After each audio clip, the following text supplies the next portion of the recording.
The labyrinth we loved in. Part 2. We kept walking. It was all we could do. Walk, fight, rest, repeat. The labyrinth never stopped. It shifted while we slept, rearranged itself while we argued, pulsed with strange lights whenever we held each other too long. It hated our comfort. It wanted cracks. And the cracks were forming. Maya had grown quieter, her fire dimmed by exhaustion. I hated it. She wasn't the woman who once threw popcorn at me during a movie because I predicted the ending out loud. She wasn't the woman who made up songs about our neighbors just to make me laugh. She was smaller now, careful, eyes darting at every ripple in the walls. And I was worse. I found myself resenting her impulsiveness, the way she sometimes wanted to sprint toward the exits without thinking.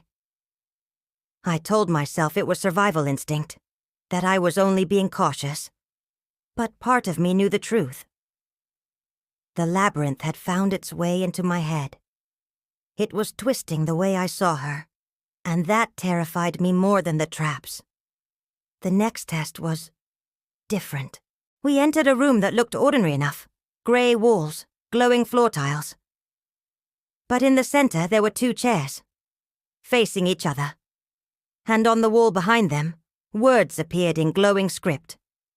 Sit, speak truth, or remain here forever. Maya looked at me, her lips pressed into a thin line. What the hell does that mean? She asked. I shook my head, my stomach sinking. I think it wants us to confess. To each other. Confess what? I didn't answer, because I already knew. We sat, the chairs clamped around our arms like restraints, holding us in place. My chest went tight. The voice came back, smooth, mocking. 1 question each. Speak truth or bleed. I swallowed hard, staring into Maya's eyes. They were tired, haunted, but still hers. Still the eyes that made me fall in love years ago. She spoke first. Do you regret me? It felt like a knife slid between my ribs. My heart screamed to lie, to say no, to say she was the best thing that ever happened to me. But the labyrinth hummed, waiting. It would know. And the truth. God, the truth was messy. I regret parts of us, I whispered, tears burning my eyes. Not you. Never you. But I regret the fights. I regret the nights I made you feel alone. I regret that we didn't fix things before this. Her lip trembled, but she nodded slowly as if she understood. Her chair released a faint hiss. She was safe. Now it was my turn. My throat was dry. I could ask anything. Anything that had haunted me. And 1 question rose up, bitter and heavy. Do you still love me? Her eyes filled instantly, and I knew. Yes, she whispered, her voice breaking. But it's not the same anymore. My chair hissed. We were free, but we didn't touch each other when the restraints released. We just walked silently toward the exit, the weight of the truth heavier than chains. Days, weeks, blurred together. The labyrinth kept playing its games, sometimes cruel, sometimes almost tender. Once it showed us a hologram of our wedding day. The music, the dancing, the warmth of family. Maya reached for the vision and broke down, sobbing when it dissolved in her hands. Other times it punished us without warning.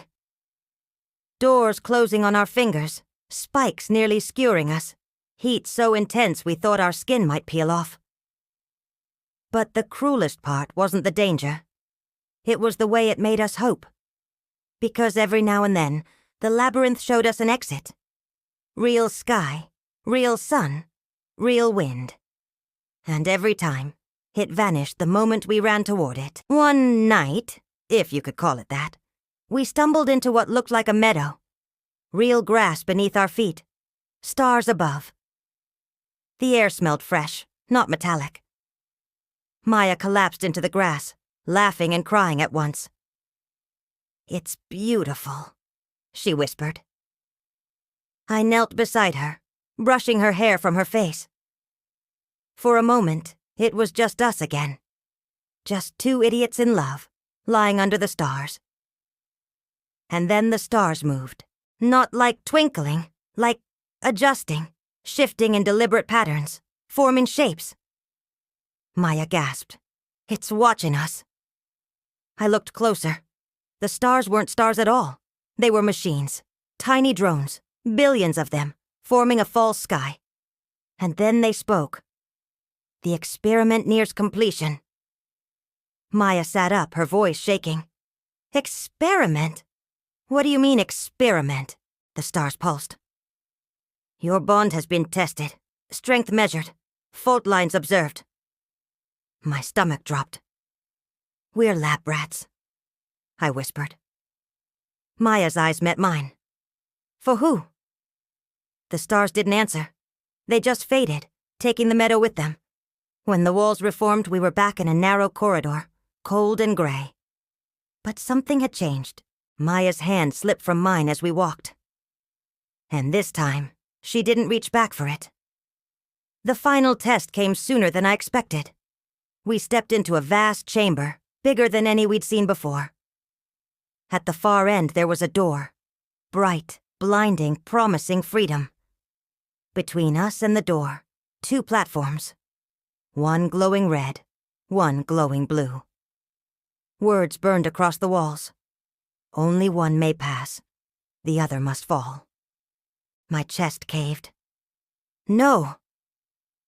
Maya shook her head violently. "No, we're not doing this." But the platforms began to rise. A deep rumble echoed, and the ground beneath us split into chasms of nothingness. The only way forward was to step onto them. Maya looked at me, her eyes wild. "It's lying. It's always lied. We'll jump together. We'll beat it." Her faith broke my heart. Because I could feel it this time. The labyrinth wasn't lying. This was the end. "Maya, don't you dare," she snapped, tears streaming down her face. "Don't you dare sacrifice yourself for me." I smiled weakly. "That's funny. I was about to say the same thing." The platforms pulsed, demanding. And in that moment I realized this was never about survival. It was about love. Would we cling to it, or let it shatter under the weight of fear? I stepped forward. Maya screamed. "No, please, don't you leave me in this place alone." I turned to her, memorizing her face. Every detail burned into me. "I'd rather die loving you than live without you." And I stepped onto the red platform. The floor gave way beneath me. Maya's scream echoed, raw and endless, as I fell into the dark. The last thing I saw before the void swallowed me was her face. Broken, furious, devastated. And then nothing.